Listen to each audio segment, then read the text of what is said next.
Welcome to Popcorn Planet. I am Andy Signore. It's Friday. We're here for a little bit, and I wanted to talk about this Pam and Tommy series on Hulu. I've been watching it. I know there's a lot of controversy surrounding it, but I was watching it, and I was so blown away by just how crazy this story was. I didn't even really know the backstory of the story, that I had to go look around and figure out what's really true in this case. What happened behind the scenes of this Pam and Tommy infamous tape, the tape in question. How did it get out? What happened? Let's talk about it. The Hulu series, I gotta say, is really fun, and it's really surprisingly careful in how it's handling everything. It's really nuanced and sort of really giving you more behind each character, and even the guy who does steal the tape. You get a lot more insight on so many things that, look, I'm sure some of it isn't real, and we're going to get through what's real and what's not, or what they so far have shown in the first 3 episodes. Episode 4 drops on Wednesday, so there's still opportunity for you guys to catch up on this series. But this show, Pam and Tommy, it's really well done, and I gotta say, it is a crazy story that sums up not only sort of the celebrity culture of the 90s, X tapes that came out, very popular at the time, the wrongness of that, the wild, wild west of what do we do as in the valley in California when these types of tapes were just going crazy. And how do I say PORN? Corn. We'll call it Corn with a P. Corn with a P was thriving. It was a huge business. In fact, most video was. Any sort of videotaped blockbuster, Corn with a P, it was just the highest it had been at that point, where people were buying tapes left and right. So here came this celebrity version, and what's really interesting about it, as they say here, a great tagline, the greatest love story ever sold. There's 2 things that immediately took me a surprise. Just how, I forgot, because I lived through this, I just forgot how much they loved each other. Pam and Tommy, man, they were the couple. And even the tape, which I'll admit I've seen back in my day as a kid. I was a teen, 15-year-old. It came out and I didn't resist. You just see them loving each other, like living together, happy with each other. These private moments, and they talk about it in the show as sort of what was the appeal of the fly on the wall of watching these two in private. Now, they have, they do the action for about 8 minutes over the course of the 58-minute tape that was leaked or taken. The rest of it is them just sort of hanging out privately on their yacht and stuff. So you get this behind the scenes look at what these 2 celebrity, newlyweds were going through. Now, it's wrong. We shouldn't have watched it. It shouldn't have leaked. That's addressed in the show too. It's clearly, everyone's aware of it. But how the tape got leaked, what happened, the reactions, the things behind it, the things that led up to it, it's just a crazy story that involves the Hells Angels, the mafia, the Corn with a P industry at a whole, who all passed on the tape. They all passed on the tape. No one, Vivid, none of them wanted to have anything to do with this tape because they knew they didn't have release forms and they knew they'd get sued, but also they had standards. Who would have thought some of these companies did have standards? They weren't going to risk it. And so there's so much you learn about this that I wanted to break down the greatest love story ever sold. All right, so the series is available on Hulu. There's already 4 episodes. It's TVM, man. And first off, I got to just comment how amazing Sebastian Stan and Lily James are in their roles. Lily James especially, there were moments where I'm like, holy crap, she looks like Pamela Anderson. And I went through and I learned she did so much prosthetics. They gave her a prosthetic forehead to make her eyebrows more. They gave a bunch of wigs because she's British with a brunette. They gave her apparently a bust shirt. So there are scenes where she's bearing it all and it's fake. But man, I would have never known. I would have never known. I'm watching this just like, damn. She looks just like Pamela Anderson in her day. Lily James, who's gorgeous in her own right, but the makeup team just took her to that level that it's a spitting image. And then same with Sebastian Stan with all the tattoos, the drumming. Both of these actors clearly paid attention and respected who the source material is based on, and just become these 2 characters. It's uncanny, surprisingly. But the real star of this show, surprisingly, is Seth Rogen. Seth Rogen plays this guy, the guy who steals the tape, and does a fantastic job. I was unprepared for how much this show was going to focus on Seth Rogen and his backstory and what led him to do what he did.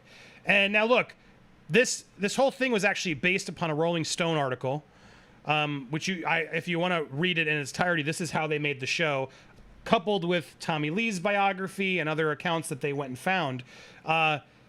Honestly, the story is pretty damn close, what you're seeing in the Hulu series, as to what's in this article, pieces from the biography. There is a moment in the series where Tommy Lee speaks to his own Johnson, and that's how Tommy Lee's biography opened up. Tommy Lee said it was a moment it happened while he was tripping out at one point. It's a really funny scene, and I think a really clever way. The addition of it is really clever because it just takes the show in sort of funny, crazy, wild, zany places. But the biggest surprise I got to say about the show is just how they're handling all the people in it and their backstories. They're really giving everybody sort of respect and the opportunity to like explain why they did the thing they did. They're clearly acknowledging this is wrong, that the guy shouldn't have leaked this tape, everything else. But there's so much behind it that I got to say, I do highly recommend you check this show out on Hulu. It's funny. It's dramatic. It's well acted. It's a really good conversation starter and like piece about us in the 90s and what we did. And yeah, I feel tremendously bad for Pamela Anderson. She's just this really sweet, loving, naive, but supportive, loyal woman who just is at the start of the show is trying to get out of a relationship with the bad boys.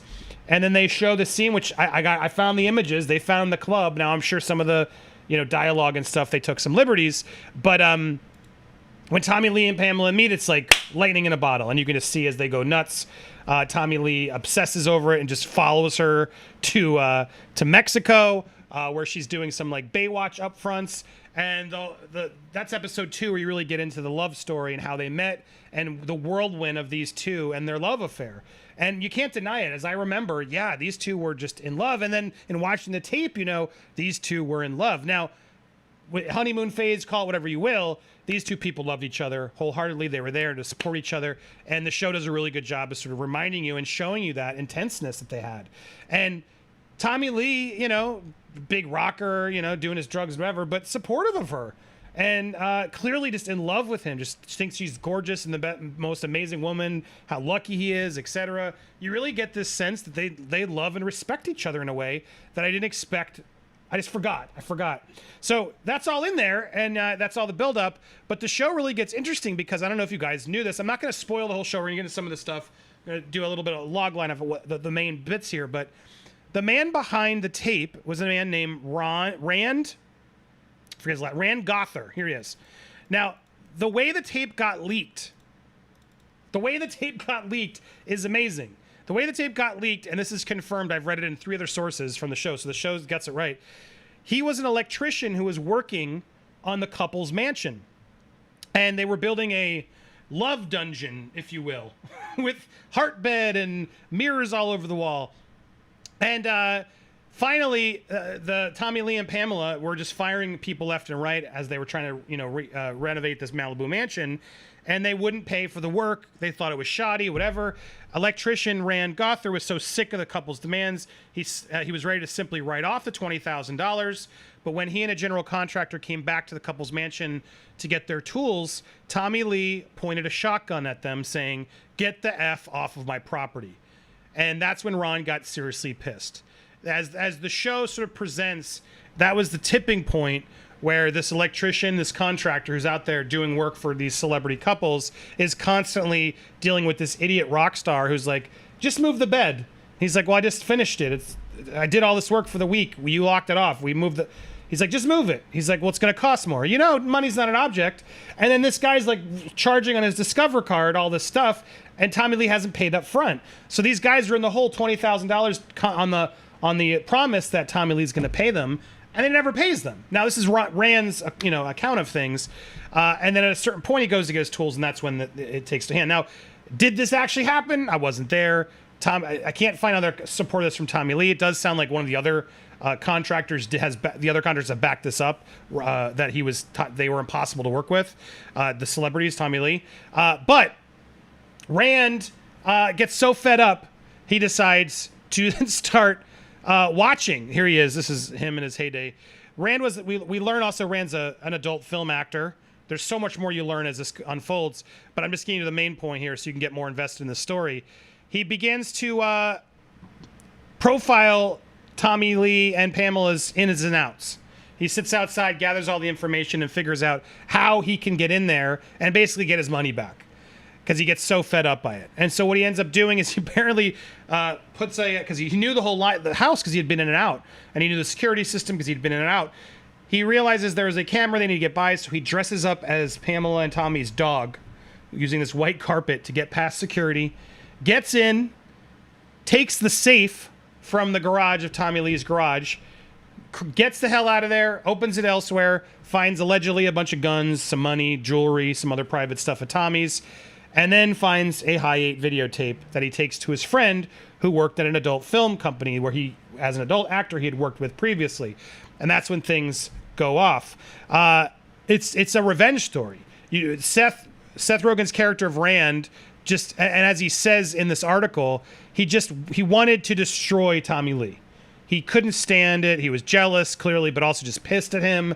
He's like, this guy doesn't deserve this fame, etc. So this guy Rand, who played by Seth Rogen, who the show really is about, really sort of gives you his, I do feel a little bad for him. Yeah, this guy does a bad thing, but it's clear it's not going to end well for him in the show. And, good people can do bad things. Good people can be pushed over the brink. And it's interesting to get this side of perspective. He teams up with this guy. They go try to sell the tape. All the major corn with a P companies in the Valley all deny it. So who do they have to team up with? They decide to team up with the mob. This guy who did Deep Throat, who's part of the mafia. They decide to get some money from him. So now you got the mob involved. But what's interesting also is that Rand realizes this is the heyday of the internet. He's like trying to find a plumbing piece for his ex-girlfriend, which he finds in another state using the internet, the early days on AOL, etc. And he quickly realizes, oh my God, they're all rejecting this offer to sell this huge tape. But what if we could sell this online anonymously? We could get the money and then we ship it out to them. And it's kind of a brilliant idea at the time because he realizes, well, we can get away with this. We can sell it off. Once it's out, who cares, But as the story progresses, which, they start setting it up. By episode 3, the tape is in process of being duplicated. They're starting to ship things out. And Pamela is just wrestling with the producers at Baywatch to give her more than just being, a red bathing suit is all they keep canceling her monologues. They're not giving her a chance to be an actress, which is what she really wants to do. And the show really shines a spotlight, especially in part 3, episode 3, really shines a spotlight on just how nice and determined Pamela Anderson was. There's a scene where she meets with her agents and she's like, well, what do you want to be, Pam? And she goes off in this amazing speech about Jane Fonda and how she could have done the same, wants to do a similar thing with her sex appeal and activism and etc. And you realize there's a lot more to Pamela Anderson than I think a lot of people gave her credit for. And they're setting up this moment where she wants to be more than just a sex symbol. And she's about to release Barbed Wire, the film you guys may remember. And that's where the show's sort of the timing of everything is what's happening. And next week's episode 4, is when the tape's going to come out, their reaction, what they do to it. Now, fast forwarding to the actual story itself, I can give you a quick synopsis of where this goes. And I want to reveal the biggest question as to who actually profited on this tape. What happened? Who got sued? Beyond sort of the episodes we're at, what's the reality here? I can't answer if the show is going to answer these honestly, but now you'll know the truth to see as you watch the show. Does the show address these issues? And from what I've gathered in my summary of things of how things played out, Rand ends up selling the tape, but what ends up happening is because it's a copy, other bigger entities just copy the copy and start selling it themselves on their own websites. So soon, while they have this quick boon right away, they quickly realize, well, we don't control it. We can't stop by the other competitors. Everybody just starts copying the tape. The tape is now everywhere. Everyone's trying to sell it. Everyone's trying to make copies. And Rand now suddenly can't keep up with his demand. And the mafia comes back expecting their money, and he doesn't have it yet. And so they go. Rand apparently, as I looked up, where is he now? He ended up having to go work with the mob to pay them off. Apparently, the mob boss got him so drunk one night to sort of verify, is he telling the truth? Is he hiding his money? Everybody assumes, and maybe he did, and he just is lying. Everybody assumes that Rand's lying about not making money off the tape and everyone copying it instead, and assuming he's just hiding it somewhere. But apparently, according to a lot of people who've talked about it, no, he made very little bit of money, but never the amount that everyone else did. What ended up happening is this internet entrepreneur ends up buying or sort of, he offers to stream it live, like one of the first people to stream things as sort of as a way to sort of work around it. And somehow the legal entities allowed him to do it. They were like, well, because Pamela Anderson, you're in Playboy, et cetera, Tommy Lee, because of these things, you have given away your privacy to your body, is what ended up happening in the court system, which is like, huh?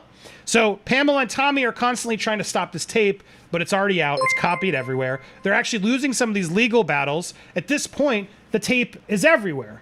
And so, according to the history of it all, as I went through this, they decided to make a deal.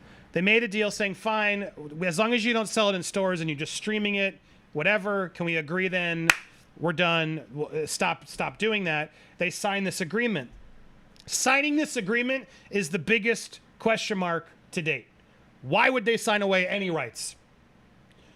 The thinking is, and this has never been confirmed, the behind-the-scenes thinking is that Pamela and Tommy signed away the rights but made a back-end deal to confidentially share in the profits. Because at that point, it was out so big, there was no way to sort of pull it back. If someone could own it, they could then go dig takedowns or ask for fees in order to get it. And so while surprisingly and magically, this company ended up getting the streaming rights, and then surprisingly and magically, Vivid gets the for sale rights, which here I have the image right here. I got to be careful as you see it, but this is the closest I can show you. The only legal version. Now, I want you to think about that for a second. After all this headache, and I'm sure the show's going to show that the turmoil of trying to shut it all down, after all this headache, suddenly a legal version comes out.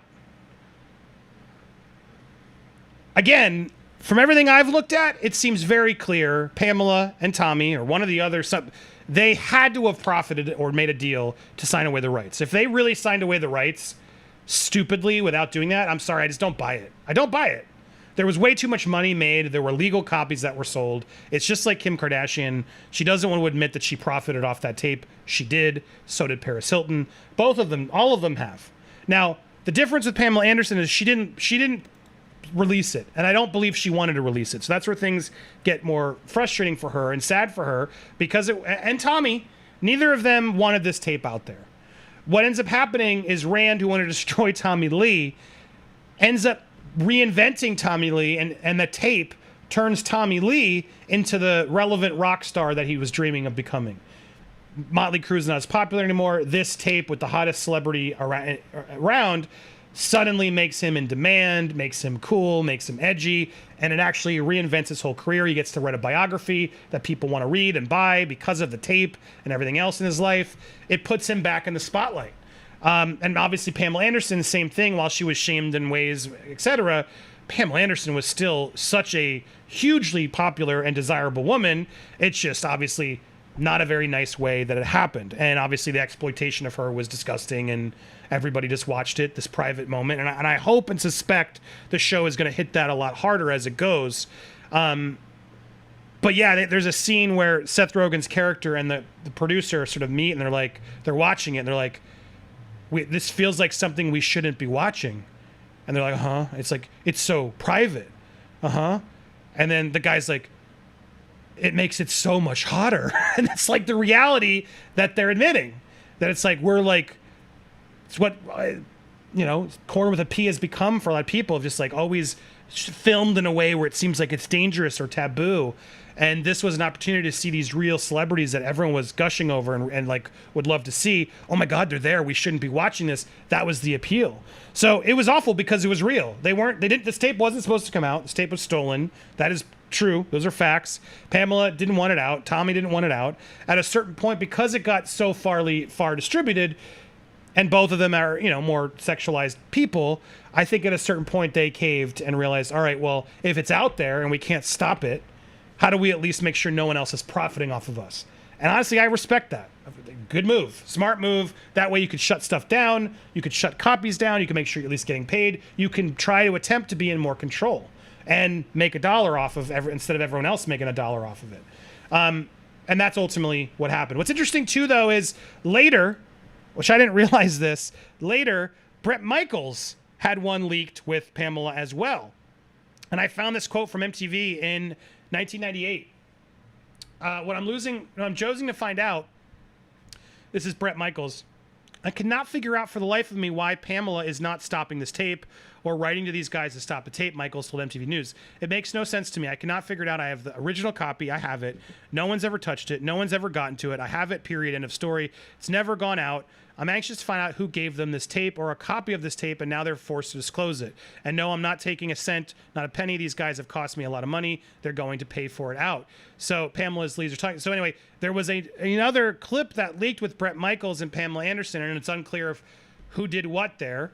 And if this ever got released, I couldn't find the outcome of who actually was responsible for it. But just another weird thing of like another one get out. Now, that very well could be Bret Michaels lying. He's rock of love. Who knows how honest the guy is? I don't know. He might have saw as an opportunity of like, oh, I have this clip with her first. I could try to leak this one out now. Or maybe Pamela wanted it out again. Or Pamela's, who knows? Who knows? But he swears only she and I had a copy. I didn't release it. I know mine's here. She had to, where's hers? Can we acknowledge where this source came from? I didn't even know there was a second one. Look, the documentary, the show is really interesting. It's really well done, I gotta say, and I think it is going to be. It's very nuanced and interesting how they're handling the guy who stole it. They're giving him a little bit more of a sympathetic backstory while still acknowledging that he's doing a scummy thing. And I appreciate the show actually being even-handed and trying to like tell us everybody's stories. So I highly recommend it. Also, while there's sources saying that Pamela's unhappy reliving this, she did bring it up in 2020. I mean, granted, Andy Cohen sort of forced her to. But Andy Cohen like asked her on that show, here she is more recently, what's your favorite celebrity X tape? To which she cheekily clarified, well, that was not an X tape. That was a compilation of vacations that we were just naked on. And she also revealed she still has a great relationship with her rocker ex, and they're still in touch. So, again, I think she's just bothered by, the betrayal of it all. Like, it is gross that people just, took that from her. And to have to relive that trauma isn't good. It's not. It sucks. At the same time, it's like it's a huge moment in culture, pop culture. She was a sexual icon. She's profiting off of the tape, I suspect already. She's already done that, and in that way, I feel like knowing sort of the secret rule. Apparently, also some other film stars. There are quotes of other film stars, including Ron Jeremy, who all said. When asked, Pamela, did you actually see any money from that? She smiled and she said, I'm good. Don't worry. It's all good now. It does seem like the two of them, in order to get that deal, in order for this to be on sale, the only legal version, these guys have to be profiting, just like Kim Kardashian did, just like Paris did. And so in that regard, knowing that she's gets to do that, I feel like I'm more okay watching the show because I don't think it's being unfair to her. I think, if anything, it's like a really important watch because it sort of shows you what's wrong and why it's violating her and her rights. And I hope as the show gets there, we get to see that more and just sort of be a good teaching experience for people in today's day and age with revenge, corn with a P, and everything else that's out there, like the legalities, the trouble, and how you don't just get to profit from that being a scumbag like this guy. He's going to have a hard downfall. And I got to say, the show is really well done in covering it all that way. So you feel for him a bit and you understand why he pushed himself to do this and got swooped up on it all, and then the punishment he's going to have to suffer because of it. And then you get to see, how that's going to affect Pamela in a way that I think a lot of people need to see and recheck themselves to be like, yikes, that was gross. We did that we just watched that. She didn't want us to. Neither of them wanted us to. Look, it's a fascinating story. It's a fascinating, complicated story that I got to say, I really do recommend you guys check out on Hulu. I'm 3 episodes in. I'm really into it. I think it's really. Let's see if it hits the landing. But as a time capsule, that sort of era of all these sort of topics, and I feel like relevant even still today to what's going on with the world and over-sexualization of everything. Pam and Tommy is a pretty damn good show. And yeah, it's pretty honest. Now, it'll be interesting to see if they cover Pamela and Tommy making a deal. I wonder if they will go there. But that's the only other thing there. I want to see if it keeps it honest.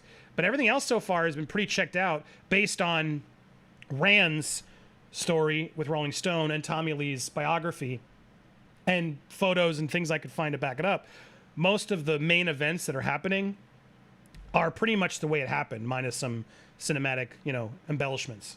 Obviously, they always will make something a little bit more exciting in the heist, etc. But some of these broader strokes that the show does still surprised me. And there you go. And also, I was surprised to learn how much prosthetics Lily James was doing. I watched the third episode knowing it all. After I watched the second one and they were doing all these scenes, intense scenes with their clothes off, I was like, my God, is that real? And I was looking to figure out where it was seemingly fake. And no, it was all, I mean, granted, fake boobs are fake boobs, like as always. But fake boobs on top of real boobs, that's impressive. It's really good VFX work for Sebastian's prosthetic and Lily's prosthetics as well. All over the face. They put teeth in to make her smile more. Apparently her forehead rather. They didn't do her chin, eyebrows, etc., wigs. They did the whole 9 yards to really make her look more like Pamela. And my God, they really pulled it off. These guys did a fantastic job. So yeah, overall, there you go. That's the update, the truth behind Pam and Tommy. I highly recommend you check it out. It's a really good series. A lot of people are talking about it, and this story is wild, and it's only going to get wilder. There are more pieces to the story. I don't want to give you a complete synopsis, but as I've gone through, if you can't wait, if you're watching the show, you're like, I want to know what happens. You can read this very long Rolling Stone article by Amanda Chicago Lewis, who is the one back in 2014 tracked down Rand and got the electrician and figured it all out. You can tell by this headline. I'm surprised it didn't get made sooner, to be perfectly honest. It's a really well done piece about the breakdown of all this. And look, Pamela Anderson, I'm sorry you went through this. Tommy Lee, likewise. I hope you got paid. And I'm sorry you have to relive it, but it's a fascinating story. And I think the ball's in your court there. They're supporting you. And I think it's good for people to remember what we did to her. I hope she gets some lift up after this, and not more questions about the tape, but more just support of like, hey, we want to support you as an artist, as a woman. You were cool, you were awesome, and you deserve more. So check it out. Let me know your thoughts down below. We got lots more to talk about here on the show. We are not done. We are far from it, but I do want to clip that for the people who are watching as a best of, if you will, of truth and honesty regarding Pam and Tommy. There you have it. Again, if you haven't already, can you double check that you're subscribed, hit the bell for all alerts, smash the like button, and leave a comment down below. I want to go through all your comments. I want to get involved in more topics. We've got so much more to talk about here in the live feed. If you missed the live feed, join right now. Hit join. You can always go to our channel page and see the members only playlist there on the front page and see replays there always.